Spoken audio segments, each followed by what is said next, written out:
Guys আজি একদম চিম্পুলকৈ পাভ মাছৰ সৰু সুৰা ৰেচিপি এটা আনিছোঁ। বেছি মিনিটৰ নহয়, অকণমান দেখাবলৈ চেষ্টা কৰিম। এয়া পাভ মাছ আধা কেজি, একদম ফ্ৰেছ দেখিছেনে। আৰু এইখিনি এতিয়া মই কাটি বাছি লওঁ। এয়া মানে জোখতহে বনাইছোঁ দেই। এতিয়া বনাম আৰু বিলাহীৰ লগত। এয়া মাছকেইটা ফ্ৰাই কৰি লৈছোঁ। আৰু মই ক'লা সৰিয়হ, বগা সৰিয়হ, নহৰু, জলকীয়া সেইখিনি পেষ্ট কৰি ল'ম।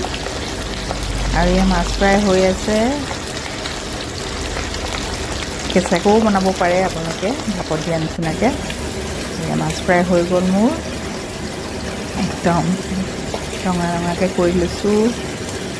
আৰু মই এয়া এইফালে 4টা মিডিয়াম সাইজৰ পিঁয়াজ আগতে কাটি থৈছিলোঁ, ধুনীয়াকৈ ব্ৰাউন হোৱালৈকে ফ্ৰাই কৰিছোঁ। জলকীয়া দি পেলাই, এটা জলকীয়াও দি দিছোঁ লগত। এইফালে বিলাহী লৈছোঁ 4টা, বিলাহীখিনি দি দিলোঁ। হালধি আগতেই দিলোঁ, নিমখো এয়া দি দিয়া হ'ল। ভালদৰে লৰাই লৈছোঁ। তাৰপিছত এতিয়া এই সৰিয়হৰ পেষ্টটো দি দিছোঁ বনাই থোৱা। আপোনালোকক নেদেখালোঁ আৰু সেইটো। এয়া ইয়াত দি দিলোঁ। আৰু লগতে অকণমান লাল মিৰ্চ কালাৰটো মানে দি দিম, দেখিবলৈ ধুনীয়া হয় নহয়, সেইটো কাৰণে দি দিম। এতিয়া ধুনীয়াকৈ এনেদৰে লৰাই লওঁ। আৰু এয়া আৰু খালি দি দিছোঁ যিকণ মছলা লাগি আছিলে।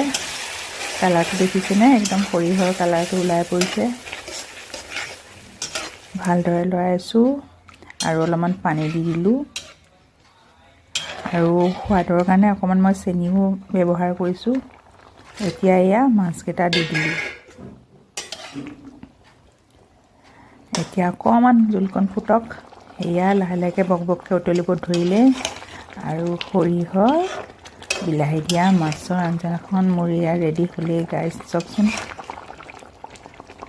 এনেদৰে এবাৰ আপোনালোকে ট্ৰাই কৰি চাব, বিৰাট টেষ্ট হয় খাবলৈ। শেষত এয়া ধনিয়া পাত কেইটামান দি দিছোঁ। ধনিয়া পাত নহ'লে যে মোৰ নচলেই, মই মানে ব্যৱহাৰ কৰোঁৱেই, বিৰাট ভাল পাওঁ। আপোনালোকে দিবও পাৰে, নিদিবও পাৰে। লগত এয়া কেঁচা জলকীয়া দুটা আকৌ দি দিছোঁ।